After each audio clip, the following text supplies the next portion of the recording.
Arthur, I just wanted to introduce you. I mean, you left South Africa in 2003, so I don't know if you met the legend Gavin Simpson. Obviously, Aidan, you wouldn't have met. Um, Okay. Is it related to Darren Simpson? uh, Maybe actually, I'm not sure. I think there is some sort of a connection, to be honest. Okay. Or Bart? You wish. No, I actually think so. My father was from Durban, so with the name with the name Simpson, I actually think I am because my father converted. So Okay. I think there is a tar there somewhere. So uh, So wealthy you're enough. one of the things, either Bart or, Not Bart. Yeah. Arthur, Hold on, I'm you've been trying to figure watching out too what much is coming. cartoons with the kids. All right, let's get started. Kevin's going to teach us two halachas Okay, well, before. I'm gonna say them over. No, it's okay. I'll give it my best shot. Okay, so this week's parsha is parsha, or last week's parsha Bahaslocha, and two halachas from that parsha. One of them is to light the menorah, and during temple times, the Kohen Gadol, no, Kohen, normal Kohen, was only he had authority to light the menorah. It had to burn for a certain period of time, and from that we derive that when we on Hanukkah time, after nightfall, to fulfill the mitzvah, the flame must still be alight for at least 30 minutes minimum. 30 minutes, then the mitzvah is fulfilled. Okay. You can light it at Shkia, but it must burn into the night or into nightfall, 30 minutes into after three stars are out. Okay, then the second halacha of this of Parshat Bahas is Pesach Sheni, which is Sheni means second, the second Pesach, and it basically doesn't apply practically in our day, but during temple times or biblical times, it said if a Jew wasn't able to bring the Korban Pesach on the 14th of Nisan due to not being pure to what's the word for tahor is pure to impurity. Just what's the word for Tuma. uh, tuma, for being in a state of tuma, or he was too far away to travel. That was a second opportunity to bring the Korban Pesach, and there's the only thing that we can do in the modern era in 2025 that can commemorate that is to eat matzah to uh, to commemorate that. So, but I don't think it's obligatory, and I don't know what percentage of Jews actually eat matzah on Pesach Sheni to commemorate it. So those are two halachas relating to Parashat Bahaslocha, which I think was last week's parasha. Yeah, Israel Goldberg, I saw him do it. Yeah, yeah, he does eat matzah as a tradition, but look, mainly, uh, it's a time obviously of the similar sort of energy of Pesach to get out of one's spiritual constraints if you haven't kept up the relatively decent habits from Pesach to the Omer. All right, let's get started. I want to share the screen. I'm just doing a bit of Chazorah quickly. Now, I want obviously this Mishnah to be dedicated to a friend of mine that passed away from cancer, Avadia Yosef Kampf, who also he actually converted, but he he was so diligent in the way he conducted himself every day of his life. He was just like a rock. He was the CFO of a well-known public company, and he also just every area of his life he was structured. He actually came from a German background, so he loved the Yekashul, and he loved everything running on time and everything well organized. Not only that, his wife Jody and the children just he developed a very very special family, and there were so many people at the funeral that it was like a sea of people. He just touched everybody's lives in his quiet way, and yeah, miss him very much. Knew him since I was in my 20s. So we'll do this Mishnah for him, and then the Gemara, just a bit of Chazorah because Gavin and Aidan are joining. So, after discussing the consequences of many witnesses being part of a single set, the Mishnah is going to define a circumstance which separates witnesses of a crime into different sets. Can everybody see the screen? Yeah, Yes. you can see it. So, if two witnesses observed him from one window committing a crime for which the penalty is death, while two others observed him from another window, and an individual standing in between warned him that the act he was about to commit was forbidden and punishable by death, as long as some of the witnesses, for example, in the West Wing, saw some of the witnesses in the East Wing, they are considered one set of witnesses. But if not, they consider two sets of witnesses. Therefore, since the observers who do not see each other are considered separate sets of witnesses, we have a situation if one of them, the sets was found to be conspiring witnesses, zoimimim, and the defendant accused of the crime, both the witnesses was found to be zoimimim are executed, while the second set is exempt from any punishment. So why? Very straightforward. The accused is executed because there still remains a set of witnesses which was not discredited, and therefore they testified that he committed the murder. The witnesses who were found to be Zommerman because there were another set that said they couldn't have viewed the defendant committing the murder at that time and date in that location because they were with them in a different province, are also put to death because it's been established that they testified falsely. So just to make Gavin and Aidan aware that Zommermen are punished for their false testimony even when the events they describe happen to be true. Because we learned this in 5a. So what we said is we used the scenario, there's a mafia boss or a gang leader, and he's a psychopath. So a couple of guys owe him money, and they figure this person is no good. He's we got into debt. We owned the VIG, we owned the interest, and we can never get out of it. And we hear that he committed a particular homicide at this place and time, and we're never going to end up paying the debt, and we're going to wind up dead. So they testify against, both of them testify against this mafia boss that happened to commit the crime. However, there was a second set of witnesses that said you couldn't have been with us to view it in Santon because you were with us in Plettenberg Bay at the time and date where you said the event was meant to take place. So these Adam Zimmerman were executed. And why it was a novelty on 5A is we learned that even though it happened to be true, they extend themselves to be liable to a death penalty because they are testifying enough to get a person convicted when in fact they were not at that place. So the whole reason that it brought this as a chiddush is it said, well, what happens if after they testified it came to light that in fact this person committed the murder? The problem is you have to have skin in the game, meaning any witness that is prepared to testify against a defendant needs to know that if it turns out that they put it another time and place, another location and the time and place they said they'd view the crime, even if that crime did take place, they are held responsible because they were not there in order to convict a person, whether they're guilty or innocent. That was the bottom line in 5a. And the Mishnah in 5b is talking about these group and clusters of witnesses. So the bottom line is we learn in that particular Mishnah that we're not even talking there about Adam Zommerman. If you've got certain witnesses that are disqualified, what do I mean disqualified? They are related to either the plaintiff or the defendant, or they're related to other witnesses. They have a biases. So what do we mean by biases? You can be biased towards your relatives or against them. Most families have a bit of both, where you would obviously testify for somebody you love to get them off the hook. And for some members of families, they're so dysfunctional that they would be quite happy to see their relatives dead, especially if they stood to inherit quite a bit of money.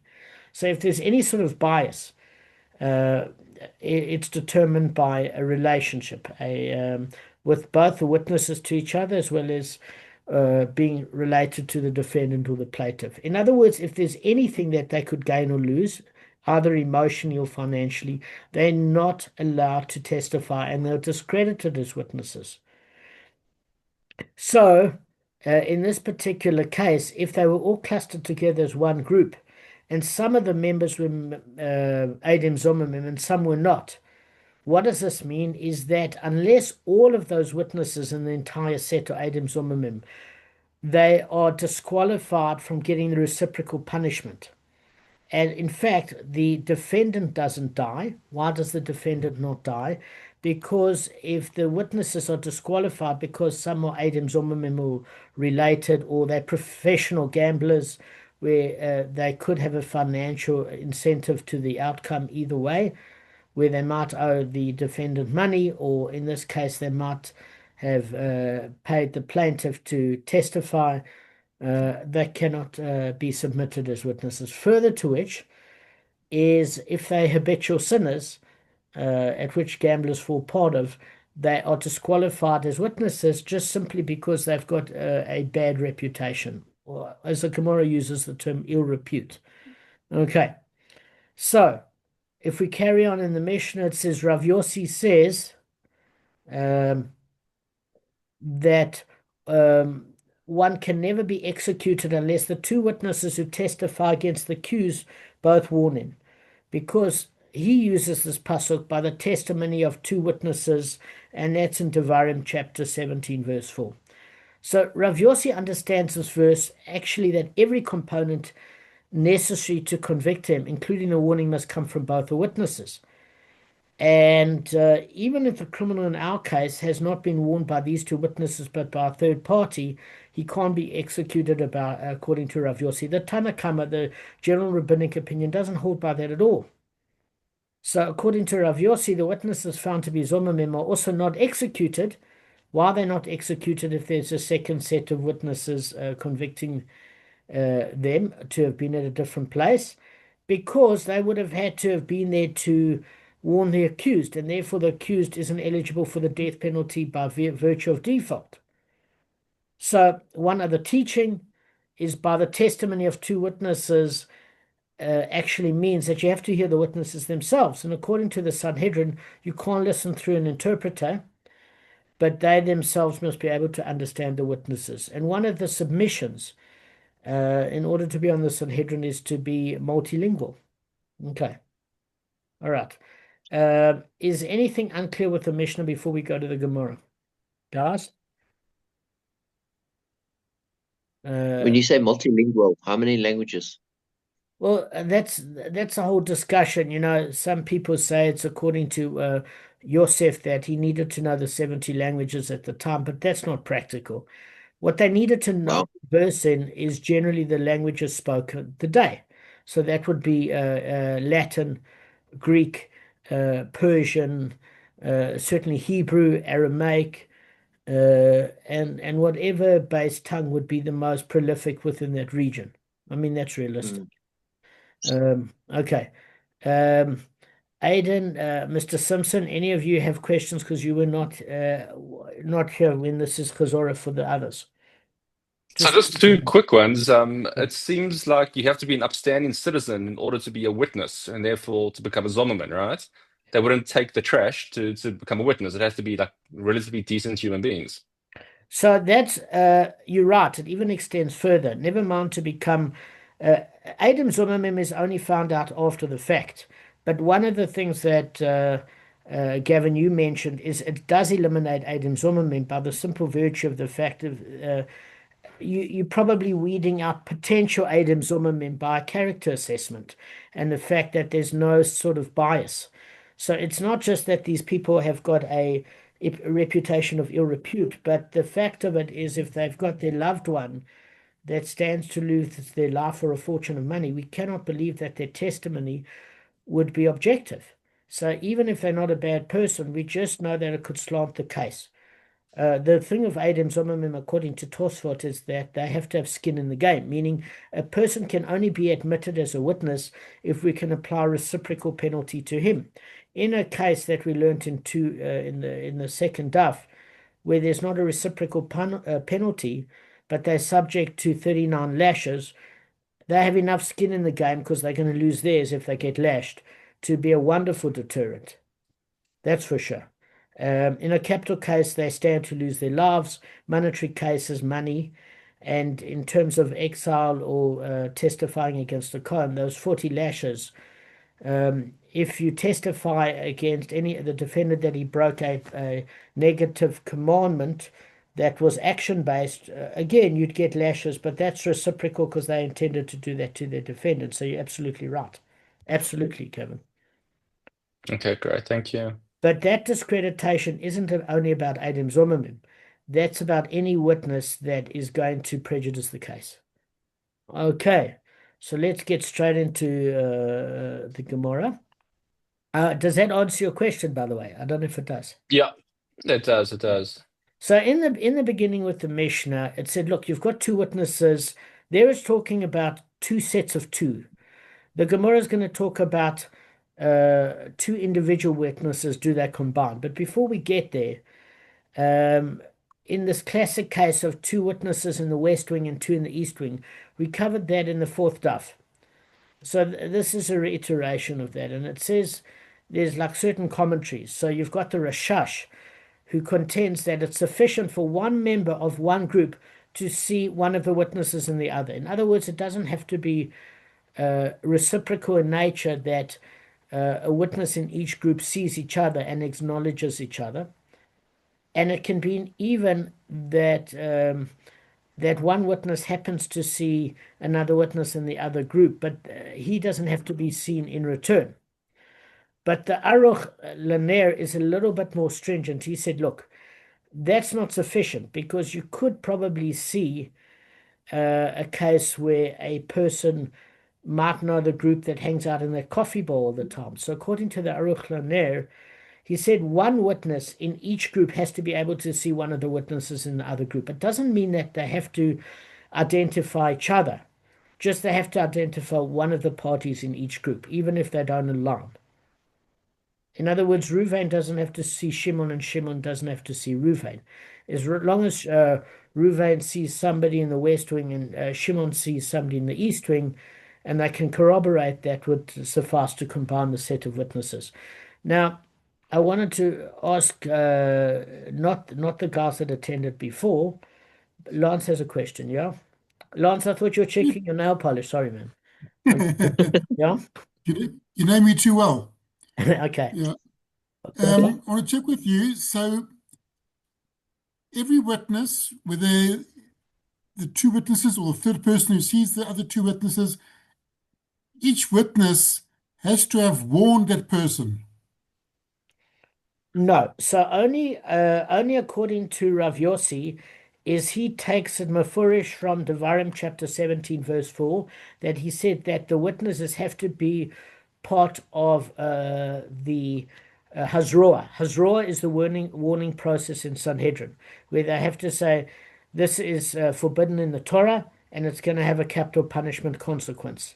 The opinions that say it has to be more specific. In other words, what you're trying to do here is break the person out of that negative state. But only Rav Yossi turns around and says one of the witnesses has to participate in the warning. According to the rabbinical opinion, the Tanna Kamma of the Gemara, where we hold by, it doesn't have to be at all the witnesses that happen to warn the murderer that the capital offense is going to result in the death penalty for him. But he does have to have Hazroah. He does have to have a warning by two witnesses. It doesn't have to, he has to have Hazroah, but it doesn't have to be by those two witnesses that happen to view the crime. It could be by anybody. Okay, so as long as he has been warned by two people, those people don't have to be the witnesses because he has been warned by some people. Not only does it not have to be two people, but as far as I know, the Hazroah can be sufficient for one person because there's two reasons for Hazroah. The one is ignorance. In other words, what you want to do. So in other words, if the murderer is about to kill the defendant, the defendant says, please don't kill me because you're going to die as a result. I know you hate me, but think of your own life. That was fast. So if it's one person warning the murderer, that suffices. Whereas you need two witnesses with regards to corroboration of evidence. How long before the event how much time before the event must the warning be? If the warning was a year ago, is that not relevant anymore? So that is relevant because there is what we're dealing with in chapter 2 is called enmity. So enmity is a principle where if something accidentally falls off a roof and goes through the guy's pip and kills him, and he's got neurological damage, but they're known to have had a machloiket, had an argument where they say even as far as 3 days before they've had enmity, that they were good friends, but they haven't spoken for 3 days. We can consider in that case the accident to be premeditated. And when we say that mafia term, he met with an accident, it was no accident. So therefore, there's Rav Yossi Khalifta, and there's different Rav Yossi, and this is where the argument's going to come in the Gemara. But bottom line is that a warning isn't necessary for a Talmud Chochem. So according to certain opinions, is that if the person is well versed in Torah, and with a capital case, most people know that it's a capital offense to murder somebody, and therefore if they're forewarned with the information, it's considered in and of itself with the Talmud Chochem that he doesn't need a warning. Furthermore, with regards to any sort of enemies, it's considered even an accidental killing was certainly premeditated. I hope that answers your question. Okay, so bottom line of it is, according to the Tanakama, the person warning the murderer does not even have to be one of the witnesses. It could be the defendant screaming for his life, saying, "Don't kill me, you're going to get a capital punishment." That would suffice. But Rav Yossi Aglili obviously wants all the factors to be measured, including the witnesses being part of the Hasroa, the participation in the warning. Okay, good questions. Let's go to the Gemara. So the Gemara now states, before we do this, I'm actually going to share the pasuk with you so that you can see if something's wrong. Well, I'm hoping you can see the issue. Just hang on a second. You guys would know it. So if you got it right, I would be less worried than if you got it wrong. Let me just share the screen. Okay. Aidan, do you want to read this? Yeah, sure. Okay. By the testimony of 2 witnesses or 3 witnesses, the one who deserves to die shall be executed. He shall not be executed by the testimony of 1 witness. Correct. So that's in Devarim chapter 17, verse 6. Now, what do you notice strange, Mr. Simpson or Aidan? What do you notice strange about this pasuk?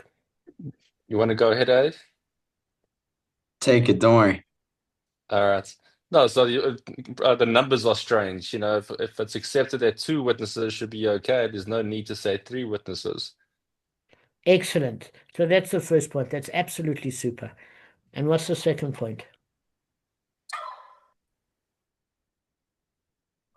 Surely if it's giving us a minimum of 2 witnesses, then it doesn't need to say that he's not going to be prosecuted by 1 witness. Excellent. So both of you are going to be giving the shiur next session. So what we learned was the testimony of 2 witnesses, 3 witnesses. We just finished in 6a. We're on 6b now. And it discussed this very matter. It says, surely you can use the word by the testimony of 2 or 3 witnesses. Firstly, the word witnesses is repeated. If you say 2 witnesses or 3 witnesses, the Gemara says, why don't you just say by the testimony of 2 or 3 witnesses? Firstly, why repeat 3? Because if it's a minimum of 2, what do you need 3 for? And why are you repeating the word witnesses? So what it goes into, guys, is the fact that every one of the witnesses have to be legitimate. Even if they're not Adam Zumamim, but they're discredited, what we do is we disqualify all the witnesses, so they can't testify in a capital case against the defendant. It's used as a mercy to save his life. Because this pasuk talks about the death penalty. The one who deserves to die shall be executed. This is not in a monetary case. And what we learned in the previous case is if there are three witnesses, the third witness will say, well, if basically two witnesses become Adim Zomamim, if all three witnesses become Adim Zomamim, but the last one joins, you could turn around the third witness and say, well, listen, you needed the first two to testify against the defendant. Why must I also get the death penalty for being an Adim Zomamim? You didn't need me as the third participant. The two would have been enough to convict the defendant. At which the Gemara says, the fact that you participated in it, even though we only needed the first two to convict the defendant, and you were an Aid Zomaim yourself, you deserve to die along with the rest. Because you're complicit. So what we learn by three witnesses is the fact that they, Adim Zomim and the third one will be killed, but even though you don't need his testimony, the first two will suffice. You also learn that if it's two or three witnesses, if one of the three is discredited in a capital case because they are relatives, so there's a biases, it's a professional gambler or a sinner or whatever the case may be, it discredits the other witnesses, even though you have two valid witnesses left to testify against the defendant. It's not that way against a monetary case. Because you still, it's only in a case specifically with regards to execution, because we look to help the defendant as much as possible. So that should answer that. Now, Aidan's point is, why do you need to say he shall not be executed by the testimony of one witness? If you know you need at least two witnesses, you're repeating yourself. It's superfluous. Why do you have to say you shall not be executed by the testimony of only a single witness? So the Gemara then brings that up as a point, and it says, look, it's not superfluous, because Rav Zutra Bar Tova said in the name of Rav, where do we know that the testimony of isolated witnesses is invalid? Because of this thing, Aidan, he shall not be executed by the testimony of one witness. And what do you mean by one witness? It means if you've got one witness, we know you can't convict. But what happens if one witness views it from one window and one witness views it from another window? It means we cannot combine their testimony to form two witnesses. And that's what we learn from this. So you can't kill the defendant on that basis. If the witnesses did not see each other, it's only on the basis of seeing each other which would join them. But if each one viewed it separately, the entire act, we cannot kill the defendant because they do not combine. Does that make sense, Aidan? That's what the pasuk is there for, as a to basically have exoneration on the defendant. Just give it back to me so I know you got it. Okay, so with okay, well, I thought I got it. I don't think I do though. No, you've joined the group. That's the whole group, because I ask everybody that question. And they say they got it, they got it. I ask them, they say, give it back to me, and it's So you have joined the group, you've made your rite of passage. Okay, so what we are saying is we learned this in a brisa as well. So we learn it in a Gemara, but the reason why it brings it in a brisa, in a Gemara, we already learned that if it's two sets of two and they can't see each other, you can't combine it. But we don't know this novelty with regards to two single witnesses. That's why we need the Gemara corroborated in a brisa. Because the brisa said, he shall not be executed by the testimony of one witness, and this includes two witnesses who observe in committing an offense, one from this window and one from that window. But they do not see each other. And it teaches that they do not combine to form a set of witnesses. Rather, their testimony remains as separate statements of a single witness. And I'm not going to go through the other part in 6b2. Obviously, in a monetary case, they could combine. This leniency is purely in a capital case. All right, guys, we've got 5 minutes left. Can I go for another 5 minutes, or are you all halishing to go? Got 5 minutes left on the Zoom chat. Can I go? Because we can cover a quick amount of ground. Okay, good. All right, so that's obvious. But then the Gemara says a very strange thing, especially in the Brisa. It says, and not only this, But even if the two witnesses viewed the crime one after another from the same window, they don't combine to form a set of witnesses since they did not witness the event simultaneously. Now, what's puzzling about this, what would it be, guys? What's puzzling about this? If they view it from the same window, then they clearly saw each other because they were in the same location. Is that? No, it said one after another. So what's puzzling about this is quite simply that if one of the witnesses viewed an entire event from one particular window and another witness viewed the entire act from another window, and that they don't combine to form a set of witnesses because of the pasuk, then how could it be that if they came to the same window one after another but they didn't see each other, you would think that they could combine because they didn't see the entire act. This one saw the first part of the crime. The second witness, when the other one left, saw the second part of the crime, but they might have seen each other for a brief second. So you say, oh, well, then maybe they combine. So the Gemara says, well, okay, they saw it one after another, but what would make you think they combine if in a case where each of the witnesses didn't see each other, but they saw the entire criminal act? Surely, when they see half an act, what made you ever think they could combine? That's the Gemara's question. It's so obvious that they couldn't combine. Because so the Gemara says, why would it be even necessary to teach such a thing if they only saw half the act? So Abaya replied to Rav Papa is that the second ruling of the Brisa isn't necessary in the case of a homicide. It's necessary in the case of a case of sexual immorality. Because if a person cohabits with a forbidden woman, such as another man's wife, in order to execute him for adultery, you don't have to see the entire act, but merely to see enough of it to make it clear that they're involved in a conjugal act. Okay? So basically, this Abaya says to Rav Papa, this is only with regards to homicide. Any sort of sexual crime that gets the death penalty, you're not going to view the entire act necessarily. But if it's enough to make sure that they were involved with conjugal relationships, that would suffice. Okay. It's because Rav Papa was the one who said to Abaya, look, what made you think they could, witnessing half an act is going to be even something to consider? And it was Abaya's reply to Rav Papa with regards to a sexual offense that gets the death penalty, but not with regards to a homicide. So the Gemara then cites a ruling from Rava, who said if the witnesses saw a person giving the warning, or the person giving the warning saw them, they combine to form a set. So the bottom line is there's another way to join witnesses if they didn't see each other. And that is that the person giving the warning saw the witnesses, each of them from each window, or the witnesses saw the person that gave the warning.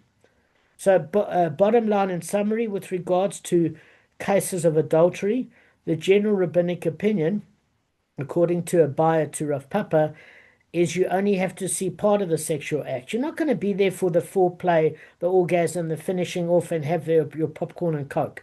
You might kind of like see part of it, and you know that you know it's a sexual act. So in that case, you don't have to witness the entire act, but it's different with a homicide. You've got to see it from start to finish. All right, guys, that's it.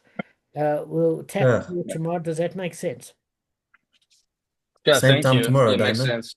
Yeah, listen, 20 past makes more sense because I'm running back and I don't want to Potholes. be mangled by pothole.